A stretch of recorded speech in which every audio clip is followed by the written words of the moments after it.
My search led me to the study of the spiritual forces with which all of us are blessed. And it was in this field that I came upon a clue which has enabled me to help millions of people to find their earthly destinies. I want to describe my discovery in the simplest terms possible, because it will reveal to you why it is true that whatever the mind can conceive and believe, the mind can achieve, regardless of how many times you may have failed in the past or how lofty your aims and hopes may be. I caught my first fleeting glimpse of the profound law which provides the means by which we may choose our own purpose in life and attain it while I was being coached by Andrew Carnegie during the organization of the Science of Success philosophy. I had just finished telling Mr. Carnegie that I feared he had chosen the wrong person to give the world the first practical philosophy of personal success because of my youth, my lack of education, and my lack of finances. Well, at this point, Mr. Carnegie delivered a lecture that I shall never forget because it changed my entire life and paved the way for my helping to change the lives of millions of people, some of them not yet born. Let me call your attention to a great power which is under your control, said Mr. Carnegie, a power which is greater than poverty, greater than the lack of education, greater than all of your fears and superstitions combined. It is the power to take possession of your own mind and direct it to whatever ends you may desire. This profound power, Mr. Carnegie continued, is the gift of the Creator, and it must have been considered the greatest of all of his gifts to man, because it is the only thing over which man has the complete and unchallengeable right of control and direction.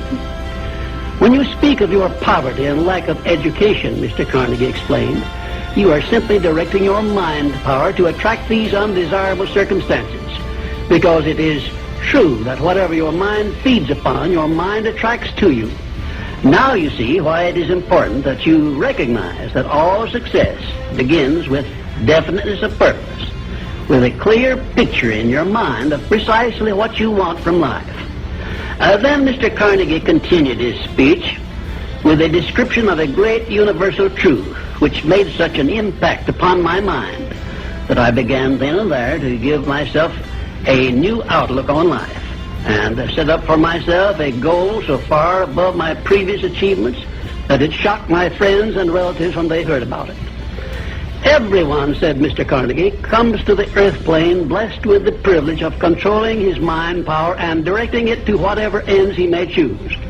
But, he continued, everyone brings over with him at birth the equivalent of 2 sealed envelopes, one of which is clearly labeled the riches you may enjoy if you take possession of your own mind and direct it to ends of your own choice.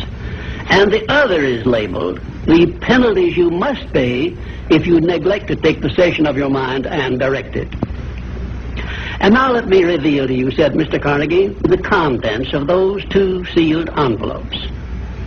In the one labeled riches is this list of blessings. 1, sound health. 2, peace of mind. 3, a labor of love of your own choice. 4, freedom from fear and worry.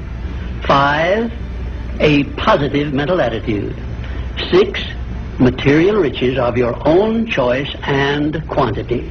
In the sealed envelope labeled penalties, Mr. Carnegie continued, is this list of the prices one must pay for neglecting to take possession of his own mind.